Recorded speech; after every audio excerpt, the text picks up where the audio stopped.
नमस्कार, मी Priya, meditation coach, healer, counsellor आहे. सर्वात प्रथम गुढीपाडव्याच्या आणि नवीन वर्षाच्या तुम्हाला सर्वांना मंगलमय शुभेच्छा.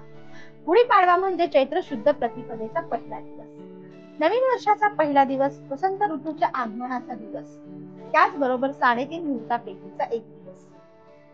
या दिवशी आपण नवीन गोष्टींना सुरुवात करतो, कोणी नवीन व्यवसायाला सुरुवात करतो, नवीन वस्तू खरेदी करतो, सोने खरेदी करतो.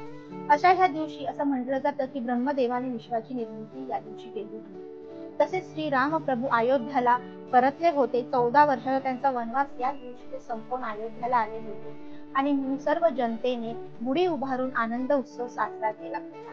तसेच शालिवाहन शके या कालगणनेला याच दिवशी सुरुवात झाली.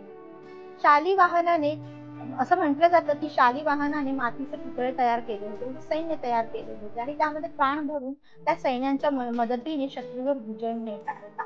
म्हणजेच हा सण हे आपल्याला काय संदेश देत आहे की आपल्या मनामध्ये जे वाईट विचार आहेत, आपल्या वाईट सवयी आहेत, वाईट गोष्टी आहेत, हे आपले स्वतःचे शत्रू आहेत. खरे शत्रू तर हेच आहेत. या शत्रूंवर मात करून आपण आपल्या मनातील पॉझिटिव्ह विचार, चांगल्या सवयी ह्या सर्व गोष्टी वाढवून आपणही आपल्यावर स्वतःवर विजय मिळवू शकतो. म्हणजेच आपण छान पॉझिटिव्ह संकल्प सर्वजण करू शकतो.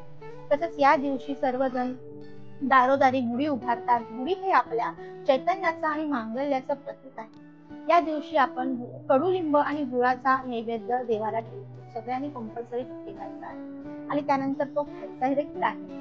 कडुलिंब हे आपल्या शरीरातील उष्णता कमी करण्यास मदत करतं. त्याचबरोबर कडुलिंब आणि गुळ ह्याच्या एकत्रित सेवनाने आपल्या शरीरातील टॉक्सिन्स म्हणजे विषद्रव्य बाहेर काढण्यासाठी मदत होते. म्हणजेच काय की मनातील आणि शरीरातील सर्व जे काही नेगेटिव्ह आहे, त्रासदायक आहे, ते सर्व आपल्याला काढून टाकून आपल्या ह्या नवीन वर्षाला पॉझिटिव्ह विचाराने, पॉझिटिव्ह शक्तीने, पॉझिटिव्ह एनर्जीने सुरुवात करायची आहे आणि आपली इच्छा स्वप्न पूर्ण करायची आहे.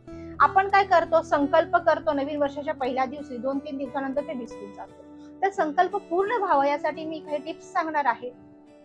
आपण संकल्प फक्त विचार नाही करायचा, मनामध्ये विचार करतो आणि सोडून देतो, तर आपल्याला ते पूर्ण झालेलं आहे. वर्तमान काळामध्ये इमॅजिन करायचं की ते स्वप्न, ती इच्छा तुमची पूर्ण झालेली आहे आणि आपल्याला ते लिहून काढायचं आहे.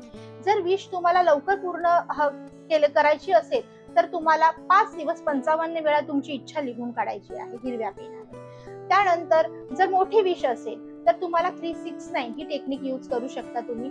म्हणजे सकाळी 3 वेळा, दुपारी 6 वेळा आणि रात्री 9 वेळा तुमची विश तुम्ही 45 दिवस लिहायची आहे. अशा प्रकारच्या महत्त्वाच्या टिप्स जाणून घेण्यासाठी आपल्या चॅनलला नक्की लाईक करा, शेअर करा आणि सबस्क्राईब करा. पुन्हा एकदा नवीन वर्षाच्या तुम्हाला सर्वांना खूप खूप शुभेच्छा. तुमच्या सर्वांच्या जीवनामध्ये सुख, शांती, आनंद, आरोग्य, यश भरभरून यावं ही स्वामींचरणी प्रार्थना करते. पुन्हा एकदा नवीन वर्षाच्या शुभेच्छा. धन्यवाद.